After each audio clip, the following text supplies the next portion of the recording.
And welcome back to the new video. कैसे हो आप लोग? आई होप आप सब लोग बहुत अच्छे से होंगे।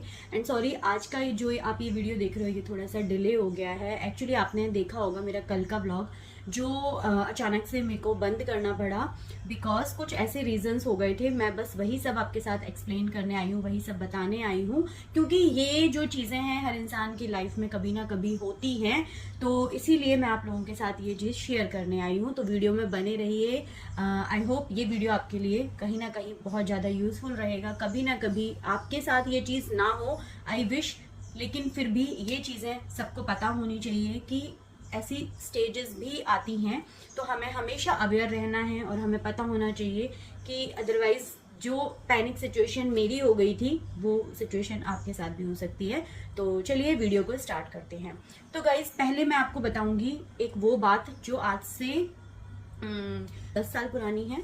जब हम दिल्ली में रहते थे तो हुआ ये था कि मेरे हस्बैंड को उस टाइम पे हेडेक रहता था, जिसको जो कि माइग्रेन टाइप सिम्टम्स थे। और जब हम डॉक्टर के पास गए तो उन्होंने भी उसको माइग्रेन ही डायग्नोज किया। और माइग्रेन का जैसे कि कोई भी ऐसे कंफर्म वो नहीं है इलाज, बस आपको अपना लाइफस्टाइल मॉडिफिकेशन करना पड़ता है। तो इसी तरीके से इनका ट्रीटमेंट भी वहाँ पे करीब 1.5-2 साल चला। हम गए थे दिल्ली में, सेंट स्टीफन हॉस्पिटल है, वहाँ पे प्रॉपर एक हेडेक क्लिनिक लगता था जिसमें सारे सिर दर्द के पेशेंट आते थे। लाइक उनको किसी भी रीजन से सिर दर्द हो या फिर माइग्रेन हो, वो सारे पेशेंट वहाँ आते थे। तो हम भी वहीं जाते थे आफ्टरनून में, दोपहर के 2 बजे जाते थे। ठीक है, वो जो है क्या था, हेडेक क्लिनिक को अटेंड करने।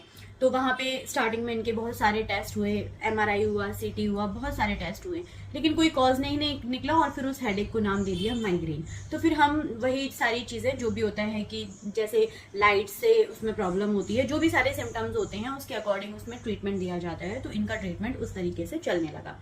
अचानक से फिर हमें लगा कि ये तो कोई इलाज नहीं है, और उस टाइम पे सबने बोला कि भाई आप आयुर्वेद की साइड जाओ, वहाँ पे जो है ट्रीटमेंट स्लो होता है जैसे कि सबको पता है आयुर्वेद में, लेकिन वो एक टाइम पे ठीक हो जाता है। तो हम जो है दिल्ली में ही कहीं साइड में, नोएडा साइड था, मुझे याद नहीं है अच्छे से, जीवा क्लिनिक सुना होगा सबने ना, जीवा आयुर्वेदा, वहाँ गए। वहाँ से भी काफ़ी महंगे उनके मेडिसिन होते हैं और वो बहुत सारा डाइट रिस्ट्रिक्ट कर देते हैं। तो इस तरीके से इनका कुछ टाइम वहाँ ट्रीटमेंट चला, और एक दिन की बात है अचानक से बहुत ज़्यादा सिवियर हेडेक हुआ।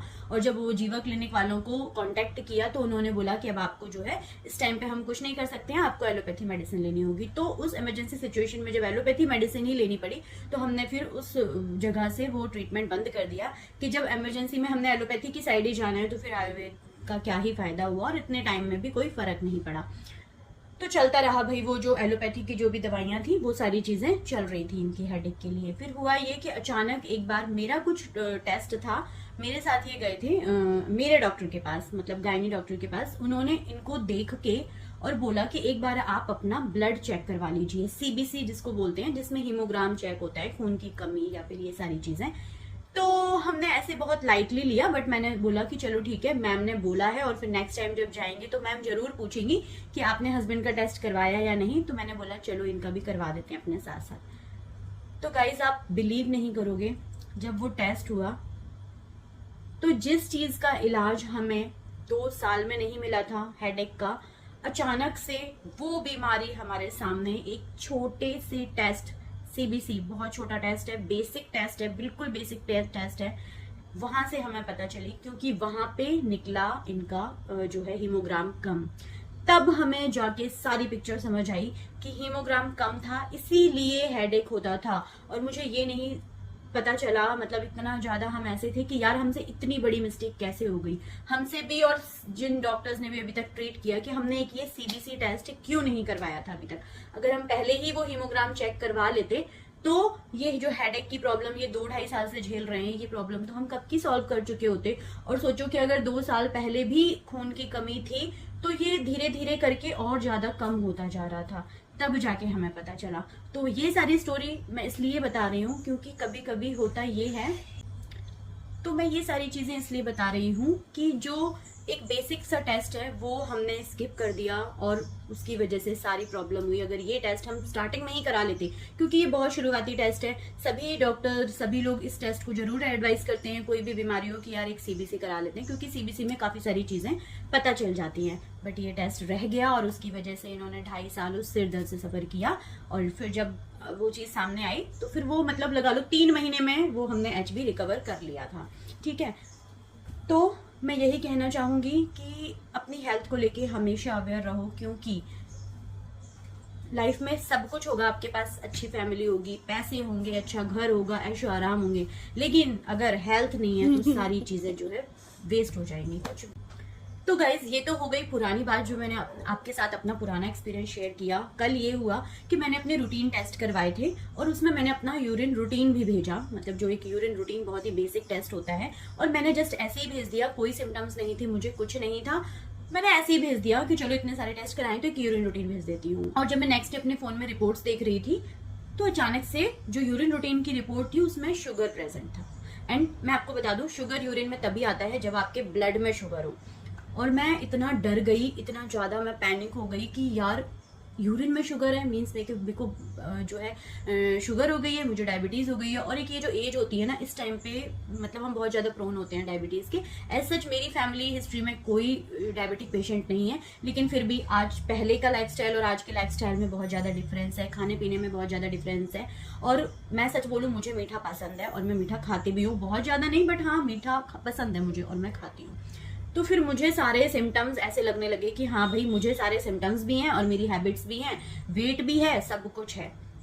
और मैंने बहुत ज़्यादा हल्ला ही मचा दिया, जो कि मुझे शायद नहीं मचाना चाहिए था। इधर उधर फ़ोन करना और मतलब सबको ऐसे कर दिया कि हाँ मुझे शुगर हो गई, मुझे शुगर हो गई है। फिर सबने मुझे समझाया, और थोड़ी मेरा होता है कि एकदम से कोई चीज़ मेरे सामने आए मैं घबरा जाती हूँ, फिर 1-2 घंटे में मैं एक्सेप्ट कर पाती हूँ, फिर मुझे उसके सॉल्यूशन दिखते हैं। बट इनिशियली तो मुझे ऐसे हुआ कि हो गया, अब शुगर हो गई है, मुझे शुगर के साथ ही जीना पड़ेगा। और शुगर में क्या होता है कि पूरा लाइफस्टाइल चेंज हो जाता है आपका, सारी फूड हैबिट्स चेंज हो जाती हैं, सब कुछ चेंज हो जाता है। लेकिन फिर कुछ टाइम के बाद मैंने एक्सेप्ट किया कि चलो ठीक है, और अगर हो गई है तो कोई बात नहीं यार, इतने सारे लोगों को है, कोई बात नहीं, चल पड़ेगा, हो जाएगा, एंड मैं जो भी चीज़ें हैं वो सब कर लूँगी। और फिर मुझे, क्योंकि जब आपका दिमाग स्टक हो ना तो आपके पास कोई अच्छे आइडियाज़ नहीं होते हैं। जब मैंने एक्सेप्ट किया, मैं नॉर्मल हुई, फिर मुझे ये भी आइडिया आया कि चलो ठीक है, अगर है भी, बाकी के और भी जो टेस्ट होते हैं वो सब मैं जाके कराती हूँ। फिर मैं जो है ड्यूटी गई और फिर मैंने अपने बाकी के सारे टेस्ट दिए और शाम तक कंफर्म हो गया। अब आप सोचो क्या कंफर्म हो गया, मैं बताती हूँ। शाम तक जब मेरा वापस से यूरिन टेस्ट आया, उसमें शुगर नहीं थी।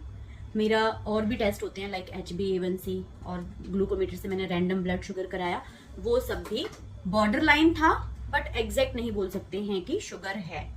तब जाके मेरे चैन में चैन आया और फिर मुझे लगा कि यार मैं इतना पैनिक क्यों हूँ। तो मैं बस इसलिए शेयर कर रही हूँ, ये चीज़ इतनी ज़्यादा कुछ था नहीं, बट मैं इसलिए शेयर कर रही हूँ कि कभी भी आपको कुछ आपका डायग्नोस बनने वाला है, उससे पहले आप उस टेस्ट को रिपीट जरूर करवाओ, तब जाके आप किसी फाइनल डिसीजन पे पहुंचो। और यहाँ चेरी आ रही है, ये देखो, आ जाओ। नहीं आऊंगी, ठीक है। तो बस मैं यही बोलूंगी कि कोई भी डायग्नोस होने से पहले, वैसे तो एक नॉर्मल प्रैक्टिस है कि कोई भी डायग्नोस से पहले रिपीट होता ही है, बट फिर भी अगर नहीं हो रहा है तो आप उसको जरूर रिपीट करवाओ और कोशिश करो कि एक अलग लैब में करवाओ, मतलब वहां पे भी करवाओ और उसके बाद एक अलग जगह भी करवाओ।